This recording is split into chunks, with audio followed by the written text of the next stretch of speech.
চুয়াডাঙ্গার জীবননগর উপজেলার হাসাদহ বাজারে নির্বাচন পরবর্তী রেষারেষির জেরে জামায়াত ও বিএনপির কর্মীদের মধ্যে সংঘর্ষের ঘটনা ঘটেছে। এই ঘটনায় হাফিজুর রহমান নামের এক যুবক চিকিৎসাধীন অবস্থায় মারা গেছেন। শনিবার ২৮ ফেব্রুয়ারি সন্ধ্যা ৭টার দিকে হাসাদহ বাজারে শুরু হওয়া এই সংঘর্ষে উভয় পক্ষের মোট ৬ জন আহত হন। নিহত হাফিজুর রহমান উপজেলার শুটিয়া গ্রামের ওয়াহেদ মিয়ার ছেলে এবং স্থানীয় জামায়াত কর্মী হিসেবে পরিচিত। পুলিশ ও স্থানীয় সূত্রে জানা গেছে, গত ১৩ ফেব্রুয়ারি হাসাদহ ইউনিয়ন স্বেচ্ছাসেবক দলের আহ্বায়ক মেহেদী হাসানের উপর হামলার ঘটনা ঘটেছিল। ওই ঘটনার জেরে শনিবার সন্ধ্যায় পুনরায় দুই পক্ষের মধ্যে সংঘাত শুরু হয়।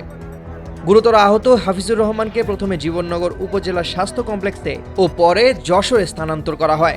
অবস্থার অবনতি হলে তাকে ঢাকার এভার কেয়ার হাসপাতালে নেওয়া হয়, যেখানে রবিবার ১ মার্চ রাত ১টার দিকে তিনি মারা যান। এই ঘটনায় গভীর উদ্বেগ ও তীব্র ক্ষোভ জানিয়ে বিবৃতি প্রদান করেছেন বাংলাদেশ জামায়াতে ইসলামীর সেক্রেটারি জেনারেল অধ্যাপক মিয়া গোলাম পরোয়ার। বিবৃতিতে তিনি হাফিজুর রহমানকে শহীদ হিসেবে উল্লেখ করে বলেন, রাজনৈতিক প্রতিহিংসা থেকে এই পরিকল্পিত ও বর্বর হামলা চালানো হয়েছে।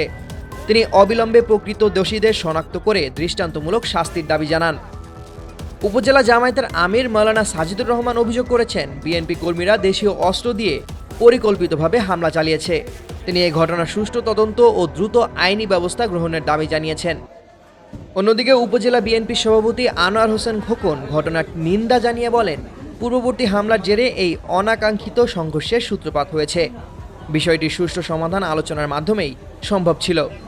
জীবননগর থানার ভারপ্রাপ্ত কর্মকর্তা সোলামান শেখ জানিয়েছেন, বর্তমানে পরিস্থিতি নিয়ন্ত্রণে রয়েছে। এলাকায় উত্তেজনা বিরাজ করায় পুলিশ ও সেনাবাহিনীর টহল জোরদার করা হয়েছে।